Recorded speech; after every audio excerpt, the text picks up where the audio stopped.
And the bottom line is without NAD, our cells would not function properly. And if we are completely depleted of NAD, we don't survive for more than a few minutes. There are so many different functions.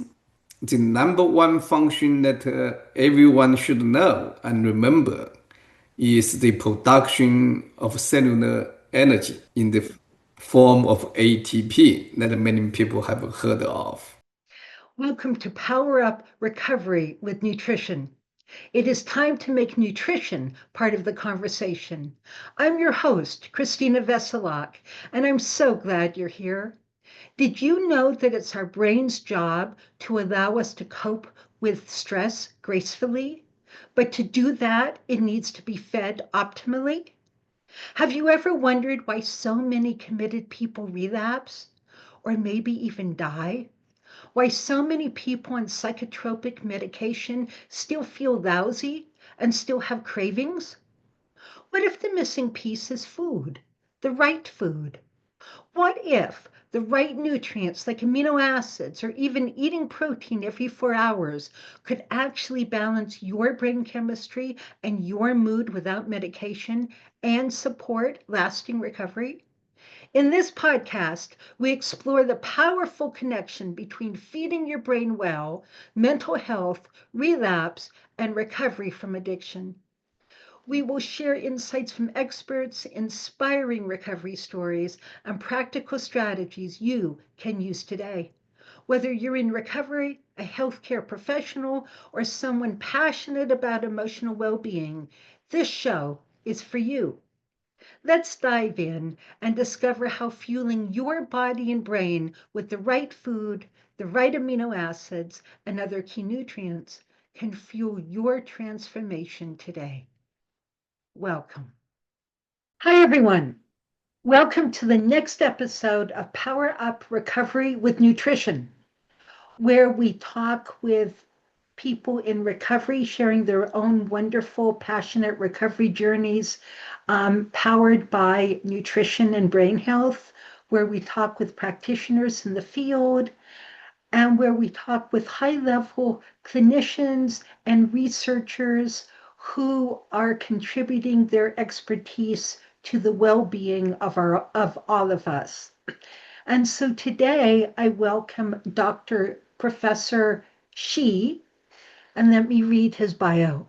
A leading geneticist, biomedical researcher, and founder of Jinfiniti Precision Medicine, dedicated to advancing longevity science and precision health.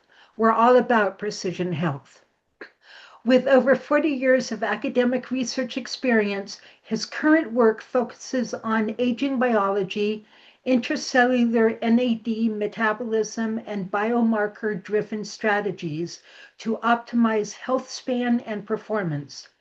Dr. She has authored nearly 500 peer-reviewed scientific publications, secured over $100 million in research funding, it's impressive, and made significant contributions to genomic and cellular medicine and disease prevention research, particularly in diabetes and its complications, including leadership roles in national and international organizations. He is also the best-selling author of The Tao of NAD and creator of the Tao Longevity Philosophy, Test, Act, Optimize, which integrates ancient wisdom with modern technology to deliver personalized, data driven approaches. We like data for extending health span. Today, he is pioneering innovative solutions that translate decades of scientific discovery into practical strategies for achieving longer, healthier lives. Welcome, Dr. She. Thank you. It's my pleasure to be with you, Christina. And to just let all of you know, today we're actually going to be diving into a molecule called NAD. Some of you may be very familiar with it because the use of NAD, I think, goes back to the 80s in helping people withdraw from opioid and other substances and mechanisms. So we're going to talk a little bit about that. As you know or may know, there are clinics all around the country offering NAD infusions and therapy for all sorts of things, including addiction, withdrawal, and treatment. So, Dr. She is here today to demystify NAD, explain what it is, what it does, why it's so important to us, how to test for it. And I hope you enjoyed this conversation. It just might get a little technical. Just a thumbs up. All right. So, Dr. She, NAD, what is it? All right, we'll try to make it easy to understand without diving into the molecular structures, the biochemistry. Simply put, NAD can be considered as a vitamin. A vitamin is an essential compound that our body needs. And they can help our cells to carry out all the biochemical and molecular functions. NAD is what we call the coenzyme. If you have never heard the term coenzyme, it's basically something that helps other enzymes to carry out their function. Now, why NAD is so hot now, especially in the wellness, nutrition, and longevity space? That's because the NAD molecule is involved in the function of over 400, some people say over 500 different cellular processes. And the bottom line is without NAD, our cells would not function properly. And if we are completely depleted of NAD, we don't survive for more than a few minutes. There are so many different functions. The number one function that everyone should know and remember is the production of cellular energy in the form of ATP that many people have heard of. Now, ATP is just energy form for cells, and most people probably understand that the whole universe is just a presentation of energy in different forms. And we need energy to run our car. We need energy to light up our house. We need energy to cook. And we need energy to walk around. And in terms of cellular energy, that's all about the molecule ATP. But the production, yeah, Let me jump in just for a sec. So, for, I talk a lot about neurotransmitter function and the firing of neurotransmitters. So, for neurotransmitters to be produced and to be effectively fired, ATP is required, and actually, lots of it. And there's a whole movement right now in nutritional psychiatry, and especially metabolic psychiatry, around the understanding of the role of the mitochondria in mental health. Because the mitochondria is the part of the cell that uses NAD, among other things, to produce ATP. And mitochondrial health has been pretty much ignored in the mental health field up till now, hasn't it? yeah. Well, mitochondria is fundamental to health and is fundamental to the dysfunction of almost every single organ. Now, That's right. for those people, maybe someone in the audience follows me on LinkedIn. If you do, I have been posting about mitochondria and the various organ function and various diseases, including mental health and especially depression, Alzheimer's disease, and Parkinson's. Why mitochondria is so important? Well, that's because mitochondria is the power plant of our cells. What Hmm. ATP that we have been talking about in the last few minutes is produced in the mitochondria. And if we do not have sufficient NAD, the mitochondria wouldn't be able to produce enough ATP. And if the mitochondria does not function properly, we actually generate what we call free radicals or That's right. oxidative stress.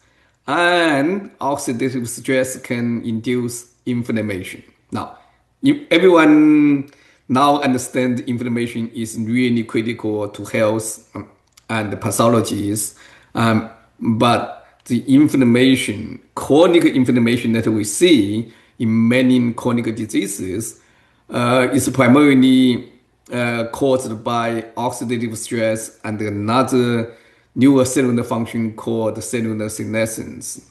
Hmm. And the mitochondria, NAD, ATP, they are different parts of the same process. And, Right. and that's the production of energy that powers our cells, that powers our body, and just like energy powers our cars. That's That's why right. mitochondria Well, and NAD are both so important.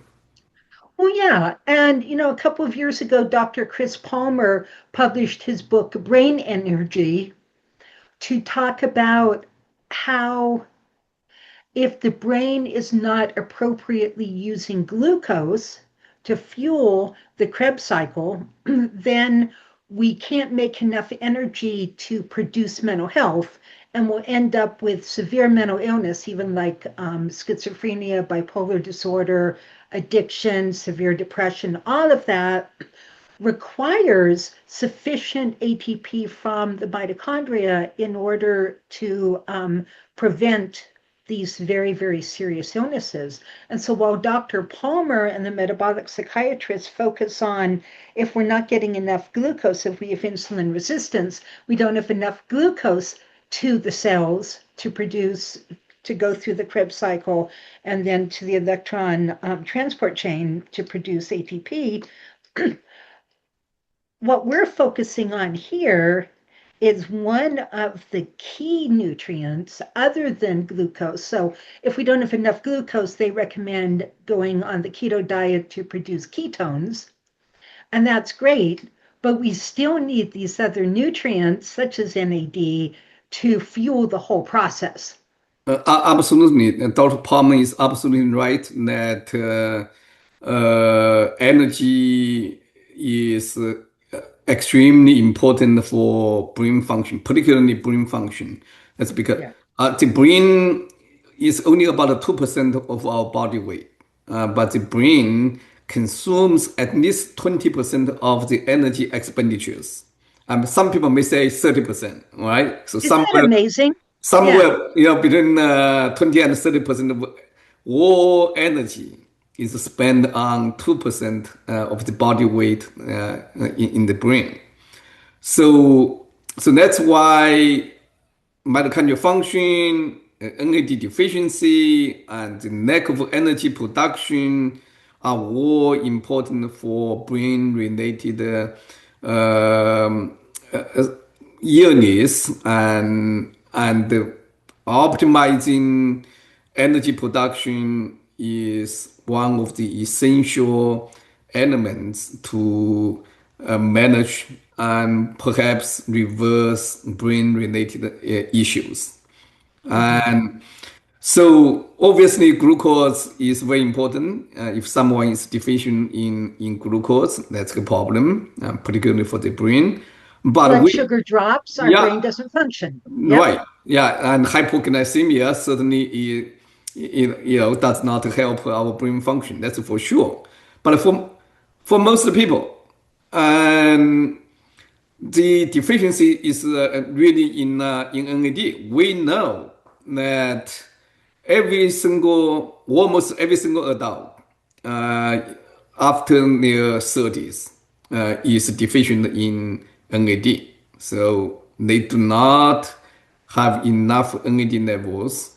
Even very young individuals, teenagers, toddlers, 2, 3 year old children, when they have brain related issues like autism, ADHD, Hmm. they are already extremely deficient in NAD when they are very young.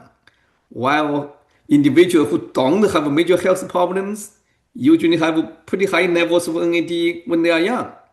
And the decline happens usually in the third decade, between 20 and 30 years of age.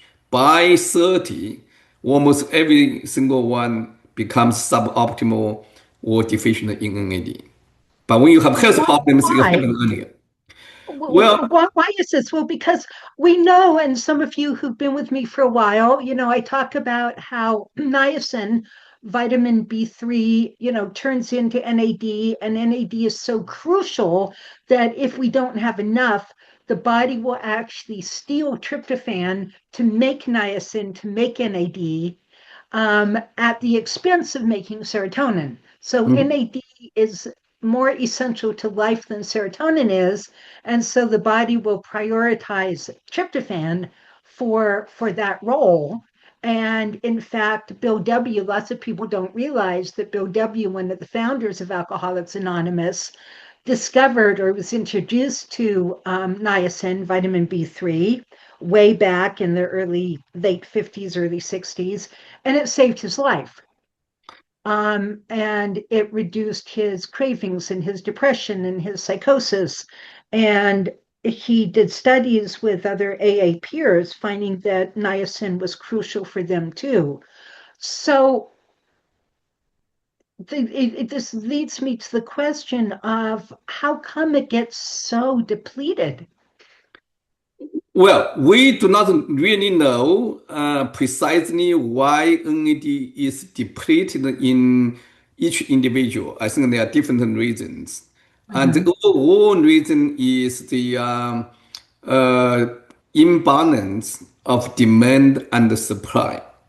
And as we age or as our health deteriorates, and the demand for NAD increases, but the building blocks for the cells to make NAD is either not going up, but actually goes Mhm. down. So the Mhm. demand goes up and the consumption goes up, but the supply of the building blocks don't go up or sometimes can go down, depending on the nutritional and supplementation status.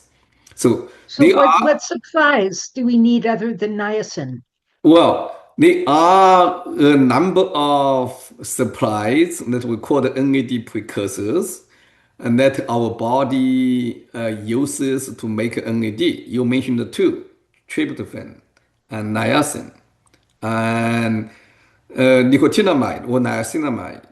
Mhm. And these are the more classic NAD precursors, if you want, and they are Mhm. in the food supplies. Now, tryptophan is very abundant, but tryptophan can be converted into NAD, and by that process is not very efficient. It takes many biochemical steps. It can be converted, but it's not very efficient. Mhm. Niacinamide or nicotinamide are also very poor NAD precursors. And if you take 1,000 milligrams of niacinamide, you only increase NAD levels on average by about 10%. And it only works in about 30% of the individuals.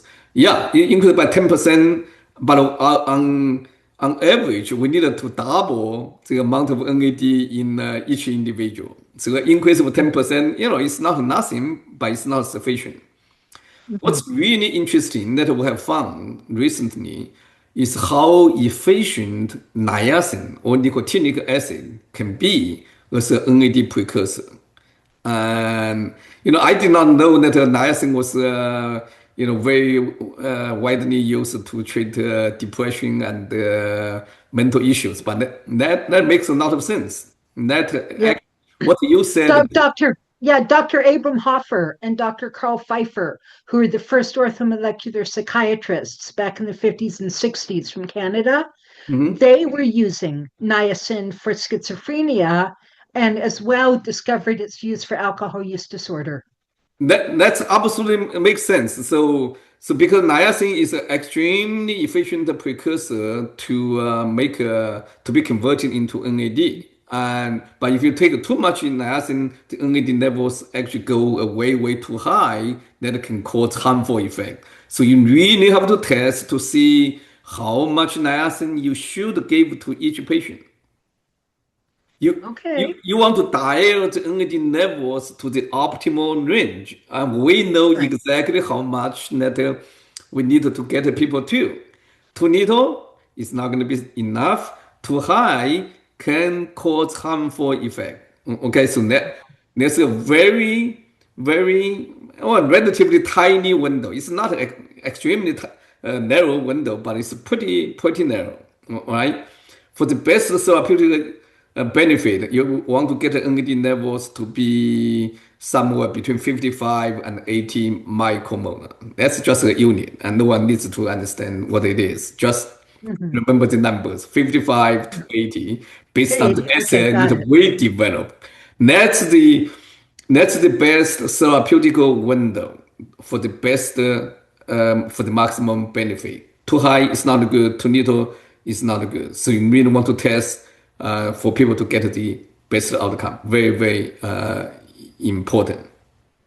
So there are also two new NAD precursors that don't happen naturally at high levels. One is Hmm. called NR, nicotinamide riboside, Hmm. and the second one is NMN, nicotinamide mononucleotide. You only need one step to convert NMN to NAD. You need two steps to convert NR to NAD, and you need three more, probably more steps to convert niacin and tryptophan into NAD molecule. So NMN and NR are the newer precursors that are very effective and without the some of the side effects of niacin, especially with the flushing. Many people cannot tolerate. Right. I can only tolerate 10 milligrams of niacin. Uh, yeah, many people can only tolerate a few milligrams. And So can we go sideways for a minute? sure, What causes the flushing from niacin? I don't know it's the dilation of the blood vessels. I mean, And what causes, so I used to think, I believed all these years that it was histamine. And then I was informed very clearly that it was not histamine. It was an overproduction of prostaglandin, probably PEG2. oh, Um, okay. and so I've been wanting somebody to explain this process to me of what actually causes the flushing. I'm not a subject expert on that, but I can study it and get it back to you. And I I do not know at this point, but I'm sure there are papers somewhere out there we can figure out why. And the so NMN and NR can be very effective, and they do not cause the flushing that they are not harmful, but they are kind of annoying, and it gets Right, people right. very alarming. And so in order to get the NAD optimized, NMN and NR are good NAD precursors to take. And but We also know you can make NMN or NR much more effective by producing by mixing different ingredients, and we Okay. have actually developed a patented formula that that's 2 to 3 times more potent than NMN or NR alone. So there are a number of Ah, ways of mixing different ingredients to get a maximum outcome without the side effect. This is a rapidly advancing field. interesting. Okay. Okay. So you can get it from these two substances from food, and you can get them from supplements, and You you're cannot, patented. no, you cannot get enough NR or NMN from food. It's Okay. you really have to get them from supplements. Okay. Okay.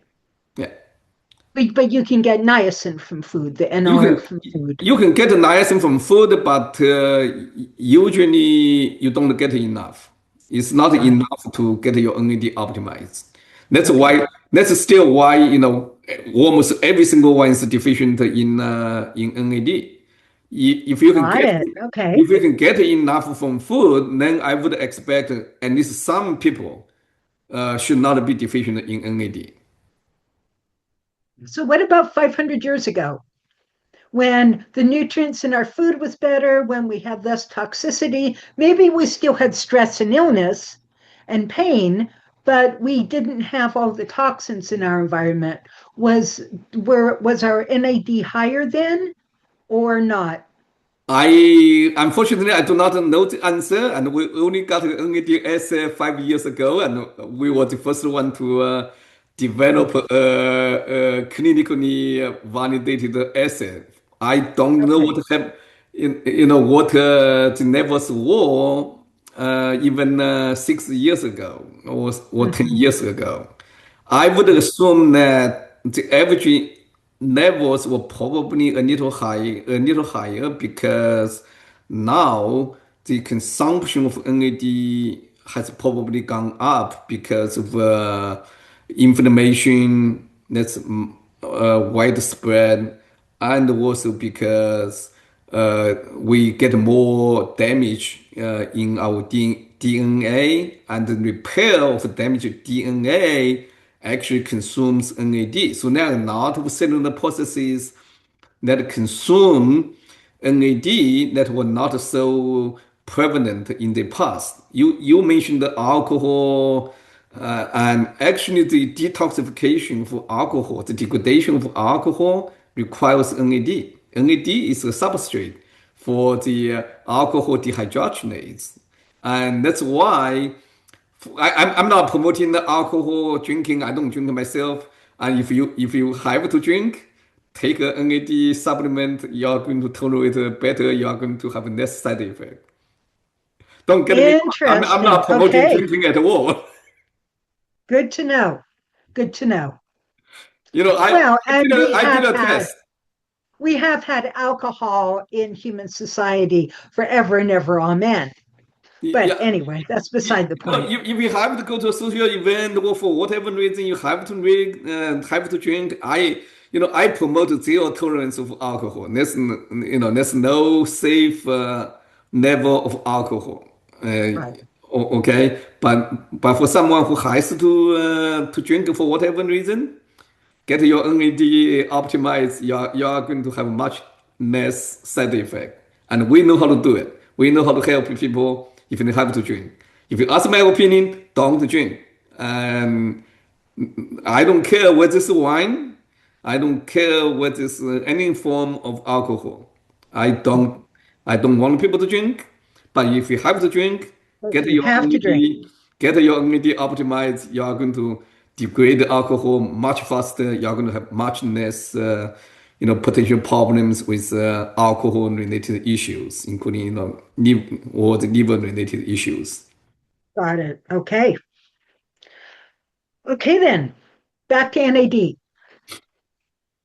All right.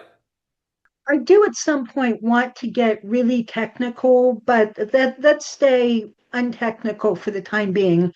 And let's talk about how to supplement effectively, go a little more detail on how to supplement NAD more effectively, the pros and cons of oral supplementation, IV supplementation, Yeah. precursor supplementation, and testing. Okay, I'm going to give you the data we have first without diving into too much details or the reasons. Okay, Okay. you mentioned NADIV. NADIV has been used, as you said, for decades and Mhm. primarily for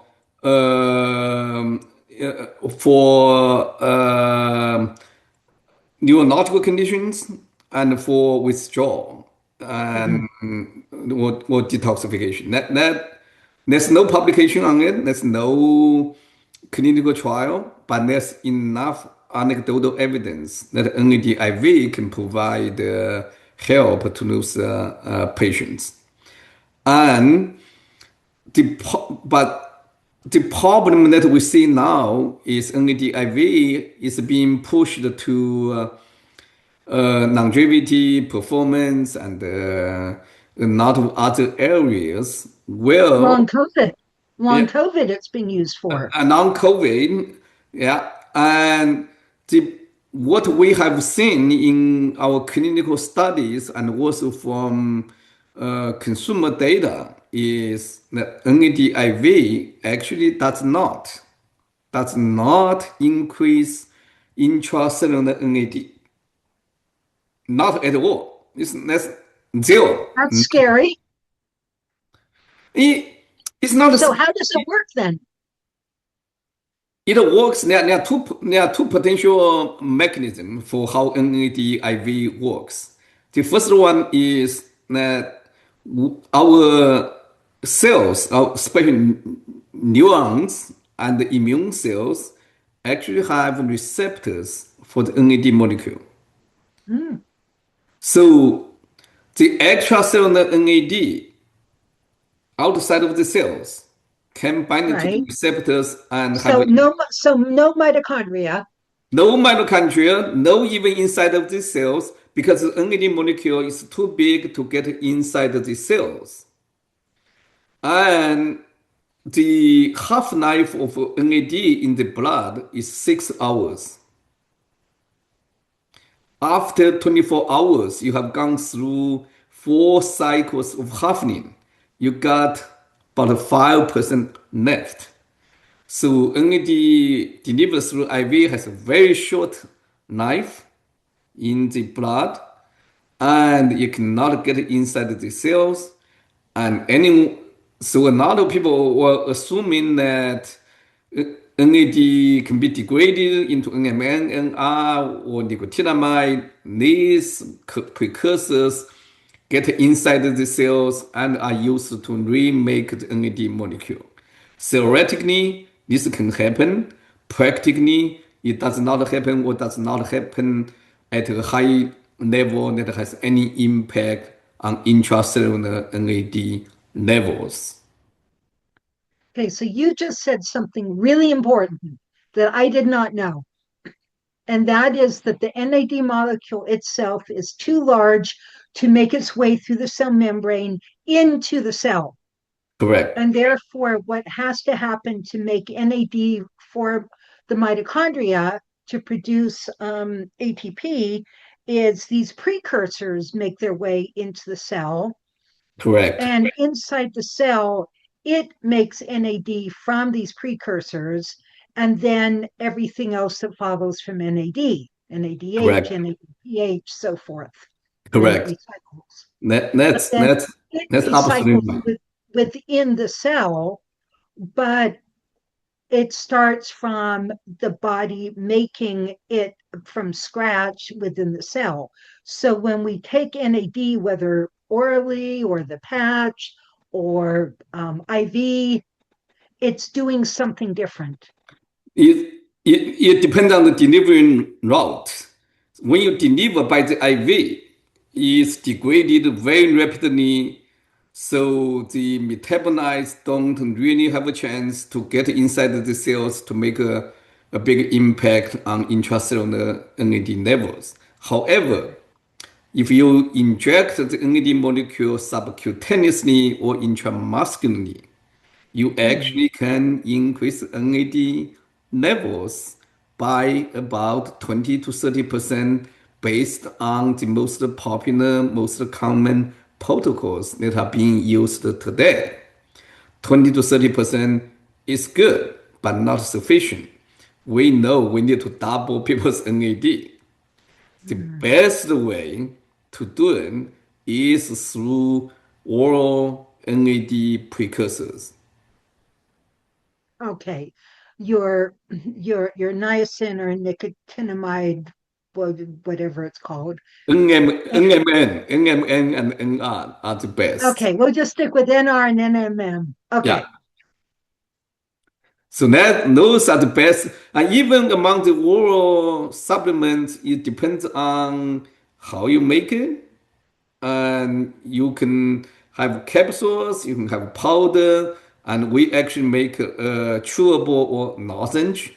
And we know that the lozenges have the best performance because you have higher sublingual or mucosal absorption. Mhm. Mhm.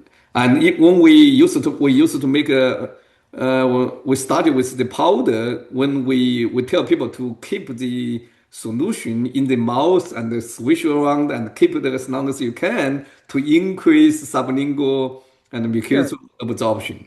We do that with amino acids. Yeah, yeah, We open the amino acid capsule, dump it in a little bit of water, swish it around so that it yeah, absorbs straight into the bloodstream.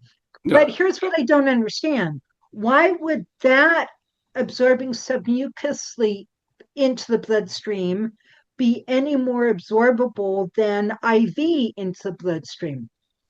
Well, it's not a difference of absorption. The absorption into the bloodstream is the most effective with the IV because you are directly putting in the IV. That's not the Right. difference. The difference is how much get inside the cells. And These are so two what's different. the difference? Why does the oral get into the cells more effectively than the IV? Is Or why does IM get into the cell more effectively than IV? I don't Well, understand that. there are two potential mechanisms in play here. And I think the most important one is through the IV, we are delivering a way more supplies than the IV. So people do an IV maybe once a month, maybe at most once a week. And in our clinical trial, we did five NAD IVs within a 10-day period. Even with five sessions within 10 days, does not increase the NAD levels at all. With the oral supplementation, we recommend twice a day. So you are delivering so much more supplies into the system, so your system has a chance to get more inside the cells. It's really how much you are delivering. If you want to get an NAD IV to work, you may have to do an IV every day. In that case, it may work. We Well, don't. but I mean, the the NAD IV detox programs that I'm most familiar with, Yeah, okay, do 2 to 4 hours, no, do 10 hours IV drip. Here we go. 10-hour IV drip every day for 10 days. yeah, That that that is the typical protocol for your outpatient addiction detox protocol. yeah. So you're So actually getting a lot in. I mean, if you're doing it for 10 hours a day for 10 days, you're yeah. getting a lot. So I do not know whether that protocol would increase intracellular NAD. Because I don't have the data. The data I have is five sessions in 10 days. That does not change anything. So my assumption, if I have to guess, Now we're guessing, all right? Data are the data. I'm very clear about what I said. Right, sure. What are the facts and what are what we can guess.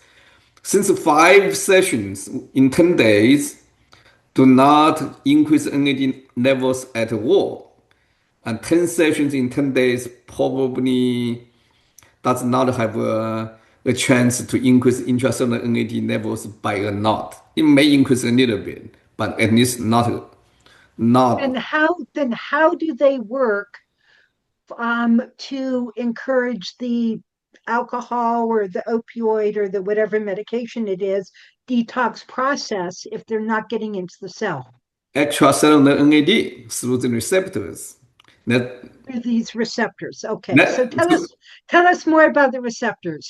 so one is the receptors, one is potentially the remember the NAD is metabolized into the NAD precursors and NMN, NR, even nicotinamide. They all have their own biological functions.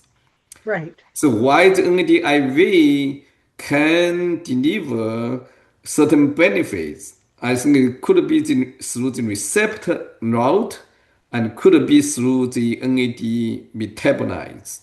How much each of the two contributes to the final outcome, I do not know. I did not Okay, quantify. No one has quantified it.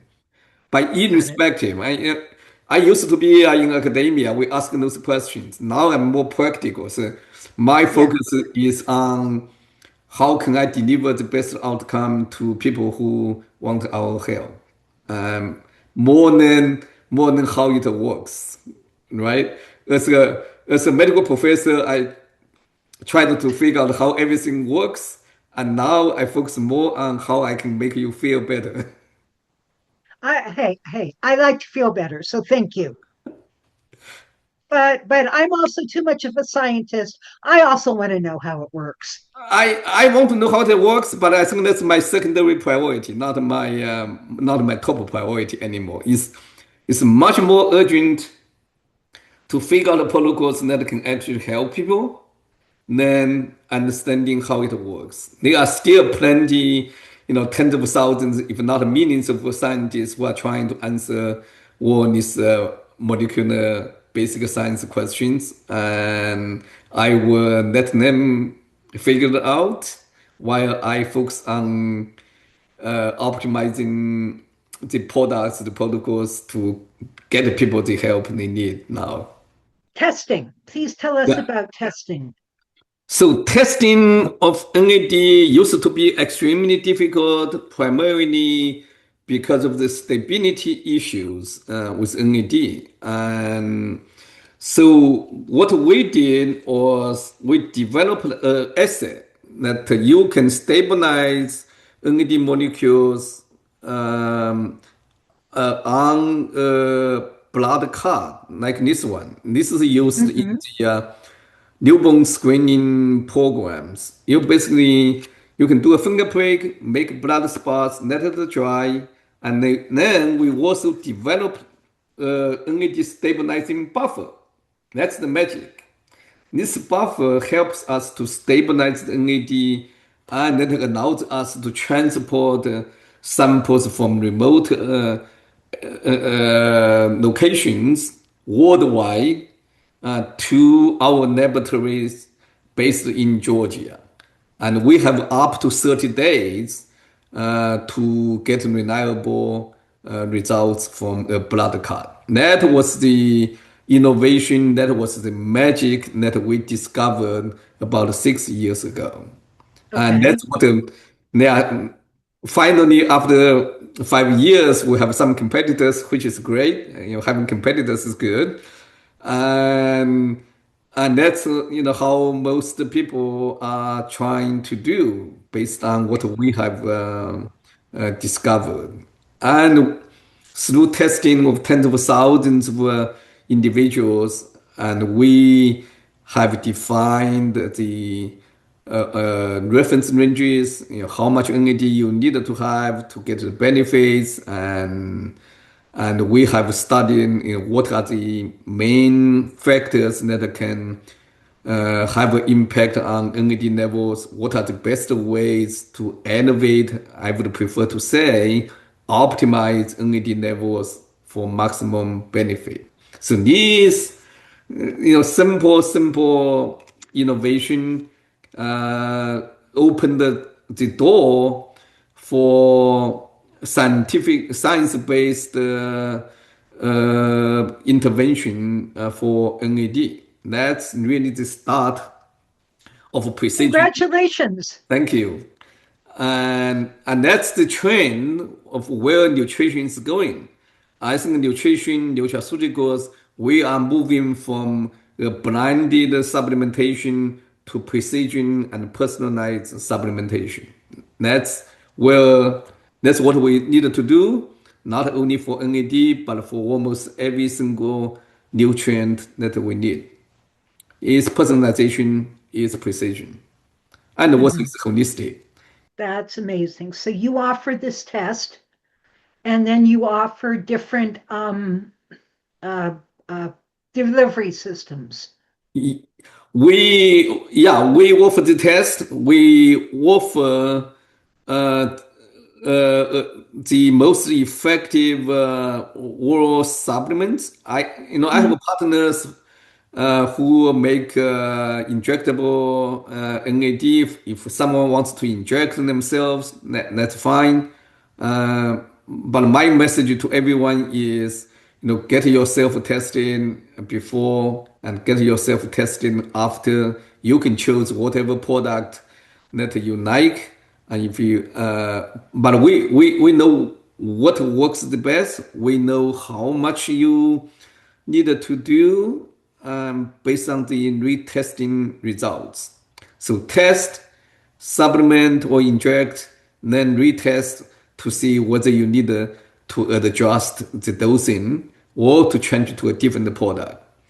You know, Now, I don't in tell your people to, testing, yeah, are you know, you actually testing intracellular NAD or extracellular NAD? all right. So it depends on the sample. For the blood samples, we test the total NAD levels in the blood, but we call it intracellular NAD because the plasma, the liquid part of the blood, actually contains very little, almost undetectable levels of NAD. So whatever you test in the whole blood is pretty much intracellular. Okay. Okay. Got it. Got it. Um, and that of course is the number you want to know because that's what's going to be most useful for mitochondrial production. Now let's get technical. Sure. Okay, so for all of you out there who don't really like hardcore science, you can say goodbye. But or you can hang in with us. Okay. Now, I'm going to also embarrass myself a little bit because I don't know enough this to be as fluent as I would like to be. And I was just searching for some of my notes to ask the right questions. And unfortunately, I could not find my notes. That's So okay. We can just talk. You here you goes. you know a lot, so we can just chat. There is an enzyme, something I think 35. My friend's going to roll her 37, eyes at CD me. 37, CD Thank you. 38, CD 38. Okay. Can you tell us about that, please? CD38 is a molecule that's expressed primarily by immune cells. So most of the CD38 molecule is actually in the plasma. Some are on the cell surface. There's very little inside of the cytoplasm. So we know that CD38 is a very potent NAD degrader. And so we actually have done experiment. If you take the blood out, you spike NAD molecule into the blood ex vivo, and the NAD is gone within seconds. And we can put a CD38 inhibitors to slow down the process.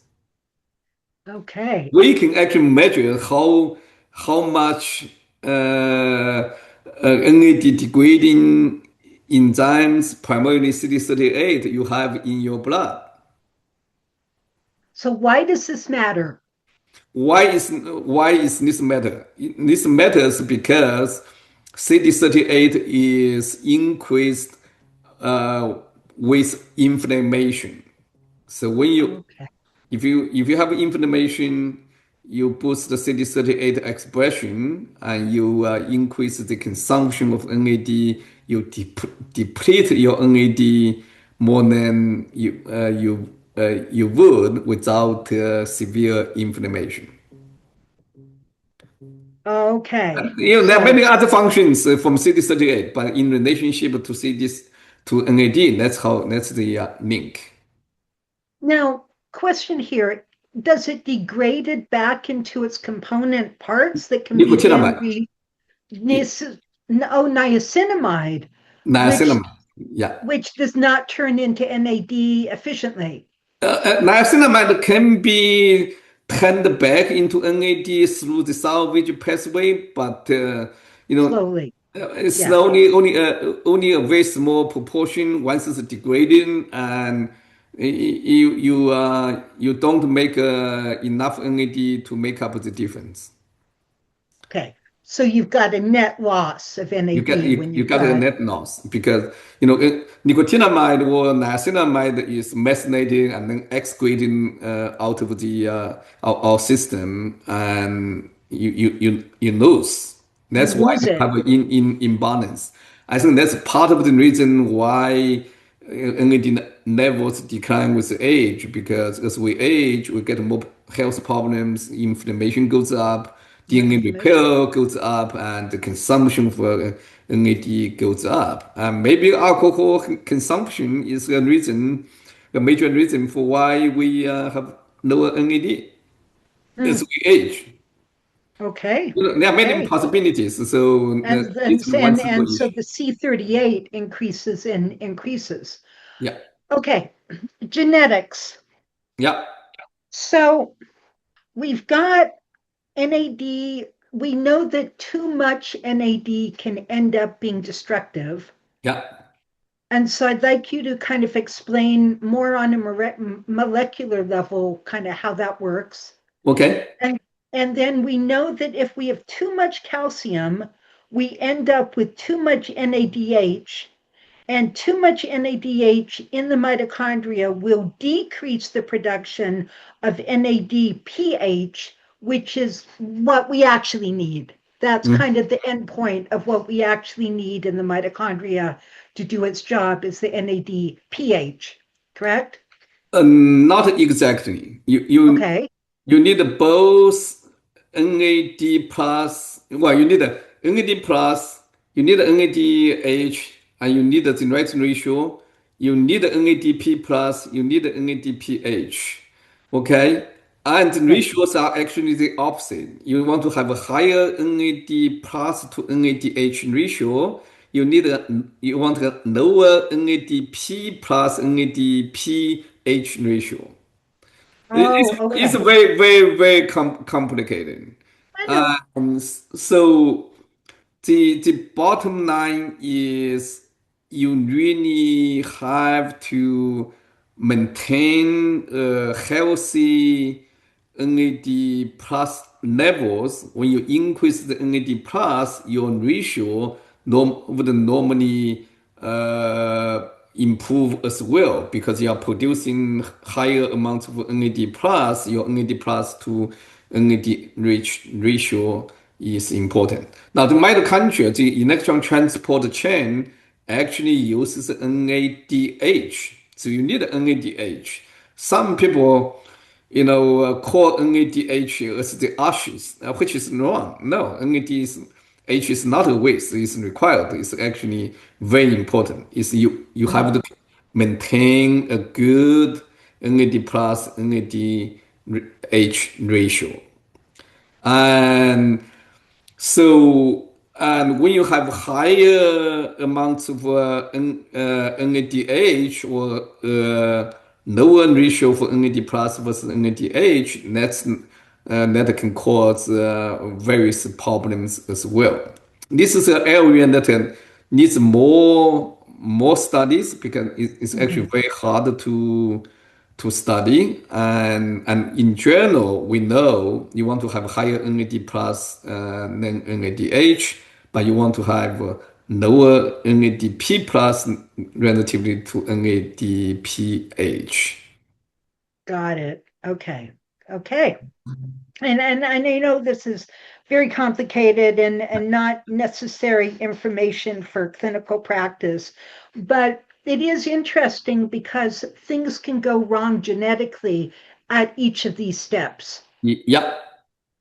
And so it can kind of screw up the whole end game. And It, it, that's why I'm bringing it up. Yeah, it certainly can. And they are diseases that are related to the imbalance of the, reduced and oxidized forms. And, but the number one problem that we face is overall deficiency. Yeah, And I do. everyone's deficient uh, individuals with very specific health conditions could be related to the wrong ratios. And so those are much harder questions to answer that we don't really know very well.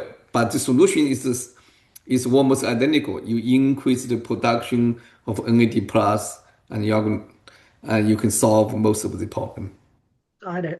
Well, one of the reasons I'm bringing this up, the really technical end of things, is because I'm studying with, Dr. Bob Miller, who's, doing a lot of very advanced nutrigenomics work, and Hmm. he's currently on this track where he's identifying all the genetic SNPs that can interfere with energy production in the mitochondria and especially in the electron chain, Yeah. right? And so he's specifically working on how too much intracellular calcium Hmm. can interfere with this whole situation and how inflammation causes too high intracellular calcium. Uh-huh. That, And so I do not thoroughly understand this yet, but I have a general idea of how it works, which is why I wanted to bring it up to you. yeah, I am not totally familiar with how intracellular calcium can influence how the whole NAD system works, and certainly sounds a very interesting topic, even for me to look into. Yeah, yeah, well, it's fascinating. And Yeah. Dr. Bob Miller has free webinars at an extremely high level, Hmm. but he's really delving into the nutrigenomics of this right now, and it's really quite fascinating. Yeah. A little over my head, Yeah. but I hang in there. Yeah, that sounds very interesting, and that is certainly an area that I would be interested in, and I'll look into. I'll send you a link. All right. Anything else you'd like to leave with us with other than we're all deficient and we need to find ways to supplement with the NAD precursor? Yeah, and the other point is you really want to get a testing to find the best product, and more importantly, the optimum dosing for each person. That's really critical. And otherwise, you could be wasting your time and money. So do it right. Money. You NAD can deliver incredible benefits, but only when it's optimized.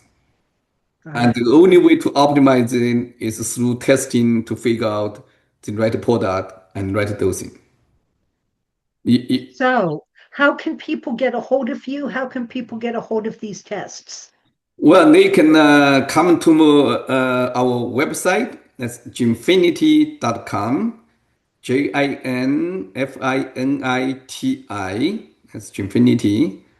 And they can Google my name and they find me on different social platforms. I think my name is pretty much I found you on LinkedIn. yeah.